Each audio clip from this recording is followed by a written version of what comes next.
Goldman is warning that a severe recession is coming. I'm your host, Steve Van Metre, and thanks for joining me today. And while investors are starting to turn bearish on the economy, the one thing they're not bearish on is the stock market.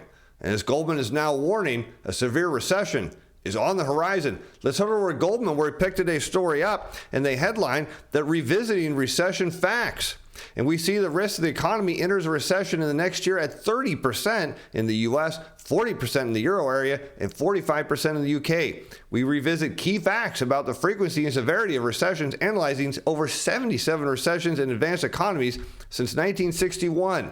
And there's one thing that we've looked at in the past, yesterday's show, and that's the yield curve, and it does an excellent job of predicting recessions. And let's actually take a look at it now. And what this is a yield curve. It's where you take the 10-year Treasury yield and subtract the 2-year Treasury yield, and when it inverts or falls below this zero bound, it tells you that a recession is coming. It's telling you that there's problems in the economy, and the bond market has actually figured it out, because it's not normal where you see, in this case, intermediate yields, 10-year yields, lower than 2-year. And so again, that's the bond market telling you there's red flags in the economy. There's problems out there, and you don't need a lot of other data to tell you. Of course, what it doesn't give you is timing. But let's go back and look again, because in the 70s it inverted, early 80s inverted. Notice gray area following recessions, inversion here in the late 80s, recession.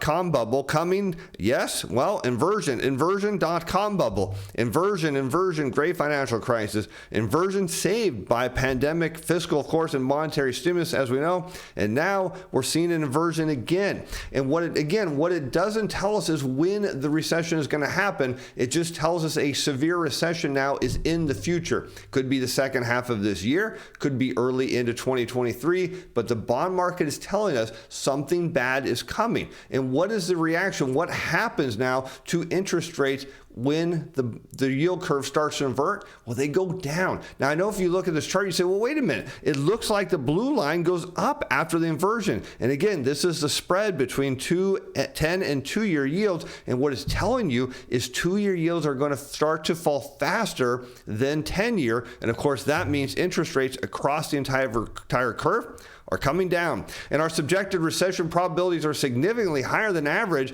15% annual unconditional probability of advanced economies to enter recession since the 1960s, meaning Goldman's team now has a prediction, of course, at 30% for the U.S., double what is considered normal. Again, probabilities are now rising that a severe recession hits later this year or even into early next year, potentially at the latest. Let's continue on, because the employment rate has risen by 2.7% in the median advanced economy recession since the 1960s, with larger increases in the 80s and the UK, but smaller increases in Japan. The distribution is slightly skewed toward larger increases in more severe recessions. Now, this week we got some data, and tomorrow we're going to get some more employment data. But what we had yesterday was a job openings and labor turnover survey. And for that, let's head over to my buddy Jeff Snyder, who's done some research on this in his new daily brief. From Eurodollar University, Jeff says the Bureau of Labor Statistics said its monthly job openings declined to a seasonally adjusted 11.25 million in the month of May 2022. He notes that JOLTS catches up to previous payroll data, meaning it's lagged. The more important rate of hires declined only a small amount to just under 6.49 million for May, which fell by 170,000 to 4.26 million, and the estimated number of layoffs or discharges rose very slightly. He notes in his interpretation it's difficult to interpret the JOLTS survey estimate given the ongoing and I think obvious statistical discrepancies in the data.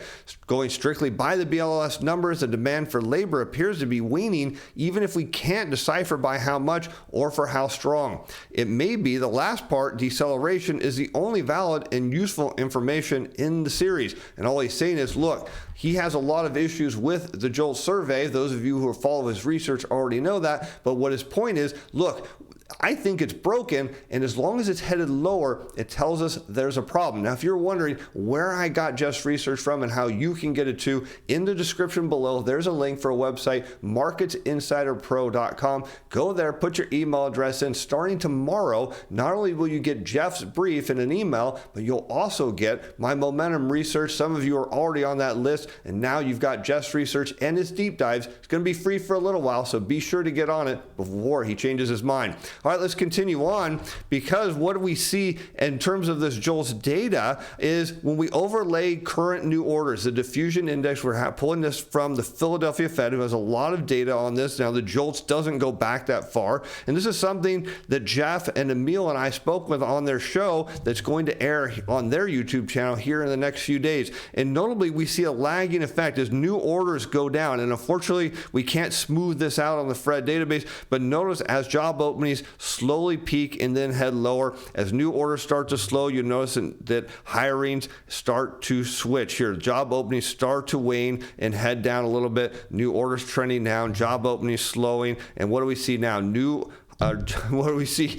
We're seeing new orders going down. There we go. And that, of course, follows with job openings should head lower. But it's also a function of the wealth effect. And what do we notice here? The stock market, the Wilshire 5000 heading lower. And, of course, job openings following, as we've looked at before, the stock market being a bigger indicator of where job openings are going. Because when people have less money, what do? They spend less. And if they're spending less, what do employers not need? As many people to serve their customer base. And so what is the initial response is they start to pull those job openings. All right, let's head back to Goldman, where we continue today's story, where we find that economic overheating, high unit labor cost growth, and high core inflation, and large cumulative increases in policy rate, and of course we know that the Fed is doing that now, we'll look at the other two in a moment, often precede severe recessions. In contrast, elevated private sector financial surpluses often foreshadow less severe recessions. So here we can see unit labor cost for all employed persons. And this, if you're kind of wondering what that is, that's what it costs an employer, the total cost for them to have an employee. And we're going to overlay that against the consumer price index in red on a year-over-year rate of change. Let's go back to that. And note, you see these big moves higher in the two, and what follows eventually? Recession. Big moves higher, recession. And you notice it's getting closer here as we get into the 60s, but notice moves higher in both, recession, higher, higher, recession, recession. And we go on and note that in all these instances, we see these two rising and they lead to recession. Now, why is that? You might be wondering, well, you say, wait a minute, Steve, how can this happen? Because if people are getting raises, isn't that going to prevent a recession? But let's look closer at the chart, because what I want you to notice is where the relationship of that red line, consumer prices, are to the blue line. And what do you start to see is that in these events that consumer prices are rising faster than wages. Now, there are occasional points here where we see wage growth a little bit higher, but overall I want you to notice that consumer prices are rising faster than wages, and when that happens, demand goes down, and that's how you end up in a recession. The problem we have isn't inflation per se, it's that wages and incomes don't keep up with it, and that's how we see big spikes in those lead to recession. Of course, now let's go on, because Morgan Stanley says, well, or not Morgan Stanley, Goldman says that currently across advanced economies, unit labor cost growth and core inflation and the expected total increase in policy rate are generally running at levels similar to the run-up of the typical advanced economy recession. And that's the point we're making in today's show. And if you're concerned at all about what a recession could mean to your portfolio, if you're not sure if your money manager or your portfolio is up to another recession, keep in mind there is one strategy that understands that this bond market is going to rally and it knows how to hedge with it, and that's Portfolio Shield. I'll put a link up there in the corner and the description below. You can check it out when you have a chance. The July reports are available now. High measures of economic overheating in the U.S., UK, and Canada, and then in Japan and the Euro area, suggest that the next recession may be somewhat less shallow in these English-speaking G10 economies. In contrast, the private sector financial balance has been much higher than ahead of the typical recession for all economies, hinting at a shallow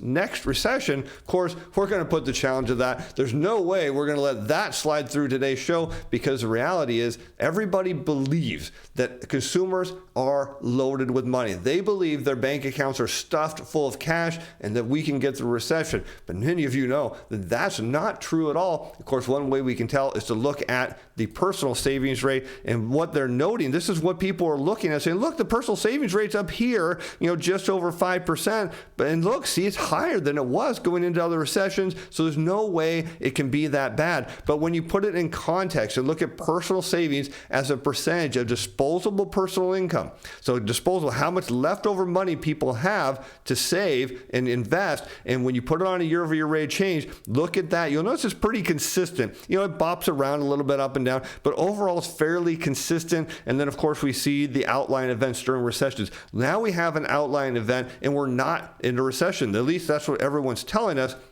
And what this means is consumers are in much worse shape than many believe. And looking at today's data, we get into the initial and continuing jobless claims accelerate as layoffs soar. Well, they don't quite soar a lot. They went up 4,000, but notably we're back over that key 200,000 number. We're 235,000 claims. Now, for last week, the bigger issue here is, of course, total claims, now up 13,570 for the week. And before, that number was heading down. And what that is indicating is that workers are having trouble finding jobs. So those who are losing their jobs are having trouble finding them. Of course, tomorrow's payroll report, we'll have our predictions here in a moment. But let's take a look at the 4-week moving average of initial claims. And the question is, why isn't this quite moving higher? When we overlay new orders, again, a prediction of what's coming in the future, a forward-looking indicator, you'll note that new orders come down, but it doesn't mean that layoffs start right away. And that's one of my points in today's show, is just because order growth slow, it doesn't mean employers initially lay off. They'll hold on until that orders demand continues to fall, and then they'll start laying off. So we're still in the early stages of what is to come. And of course, if the ISM data this week that we saw and didn't get into all of it is correct, it means that initial jobless claims are headed higher as the factory and services sector are indicating a lot of weakness. But what does Morgan Stanley, as I made the mistake earlier of mentioning because I knew this was coming, what is in their employment report preview for tomorrow? Well, they expect non-farm payrolls to increase by 325,000 in June, with an uptick in participation, meaning more people participating in the labor market, keeping the unemployment rate at 3.6%. Notably, what Jeff says, the Fed doesn't care about anymore. They expect the average hourly earnings to rise 0.4%, lowering the year-over-year rate of change down to 5.1. Keep in mind the consensus is around 268,000. Of course, we'll be talking about that in the show coming soon. I'm Steve Van Metre. Thanks for watching. Thanks for being fans. Bye now.